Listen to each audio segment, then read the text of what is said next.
Баршаңызға қайырлы күн достар, менің каналыма қош келдіңіздер. Бүгін сіздермен осындай медовик, яғни балды торттың рецептісімен бөліскім келіп отыр. Бұл рецепттің құрамы өте қарапайым, қолжетімді заттардан тұрады. Видеоның соңына дейін көріңіздер. Ең алдымен біз су моншасын дайындап аламыз. Ол үшін ыдысымызға суымызды құйып, қайнатып алдым. Одан кейін ол ыдыстың үстіне жеке ыдыс қоямыз. Сол ыдыстың ішіне мен сары майымызды, қантымызды салып, әбден ертіп жатырмын. Қантымыз әбден ерігеннен кейін 2 қасық балымызды саламыз. Менде таза бал.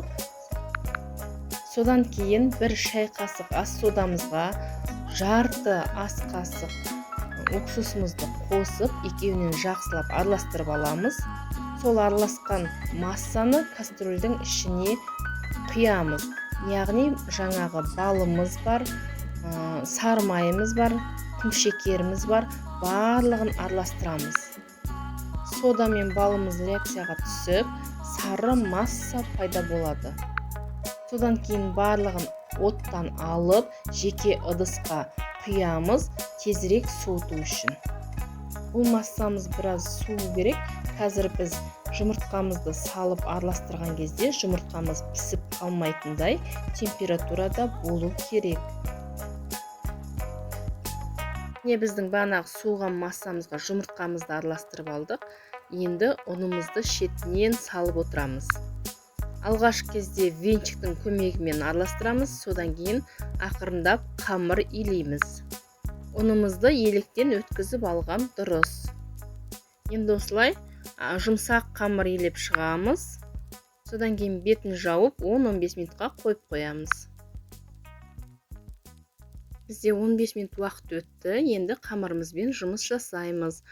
Алдымен осынша сопақтау етіп бөліп аламыз. Содан кейін теңдей бөліктерге бөліп шығамыз. Барлық қамырды біркелкі етіп жаямыз. Духовкамызда алдын ала 180 градусқа қыздырып қоямыз. Пісіретін табамызда әкелеміз де пергамент қағазын жайып, қамырымызды саламыз. Қамырдың үстін вилкамен осылай тесіп шықсаңыздар болады. Сонымен біздің корждарымыз 5 минут 7 минут аралығында осындай болып пісіп шығады.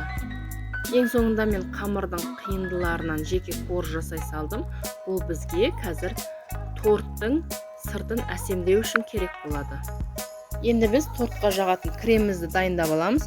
Ол үшін 20% сметанамызға 200 грамм сахарная пудрамызды қосып, жақсылап араластырып аламыз. Енді біз торттың сыртын әсемдеуге арналған коржымызды блендердің көмегімен жақсылап үгітіп аламыз. Егер сіздерде блендер болмаса, целлофанға салып, оқтаудың көмегімен үгітсеңіздер болады. Енді ұнтағымызды торттың бетіне сеуіп шығамыз.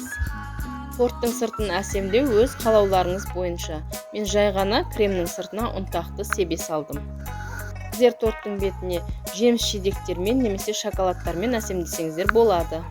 Енді осы тортымызды тоңазытқышқа 1 түнге немесе 2 сағатқа кремі жақсы сіңу үшін қойып қоямыз. Міне біздің тортымыз да дайын болды. Тортымыз өте биік, дәмді, жұмсақ болып шыққан. Сіздер де жасап көрсеңіздер болады, өкінбейсіздер. Видеоның соңына дейін көрсеңіздер, лайк басып, пікір қалдыруды ұмытпаңыздар. Сіздермен болған Тағамдар каналы.